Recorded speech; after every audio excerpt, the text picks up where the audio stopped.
Apat na weather systems pa rin ang patuloy na nakakaapekto sa ating bansa, kabilang na nga dyan ang malamig na hanging amihan. Kung ano pa ang ibang detalye ng magiging lagay ng ating panahon ngayong araw, alamin natin mula kay Pag-asa Weather Specialist John Manalo. Magandang umaga, Leslie, at ganoon din sa ating mga taga-subaybay. Kasalukuyan na may cloud cluster tayo na minomonitor sa southeastern part ng Philippine Area of Responsibility. At yung kaulapan na ito ay nakikita natin na posible na maging isang LPA sa mga susunod na oras. At yung development nito na maging isang bagyo ay mataas din ang posibilidad. Sa kasalukuyan, yung kaulapan na bumubuo dito sa posibleng mamuo ay nakakaapekto na dito sa Davao Region. Ibig sabihin, ay makakaranas yung mga kababayan natin dito ng maulap na kalangitan at may kataasan din yung tsansahan ng mga pag-ulan.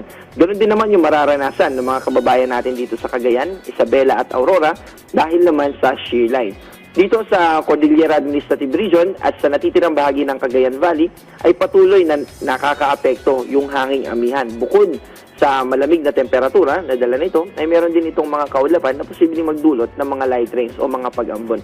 Dito naman sa Metro Manila at sa natitirang bahagi ng ating bansa, yung mga hindi natin binanggit, ay makakaranas ng mas mababang tsansa ng mga pag-ulan. Pero kung mapapansin natin ay may mga kaulapan pa rin naman na posible na nakikita natin sa kasalukuyan at yung posible lang na mangyari po o maranasan nila ay yung mga localized thunderstorms.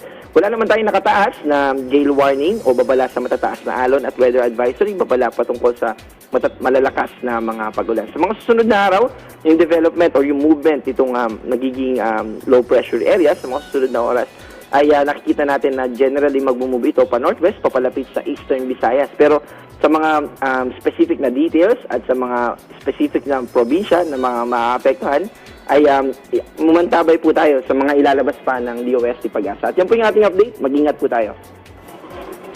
Maraming salamat, Pag-asa Weather Specialist John Manalo.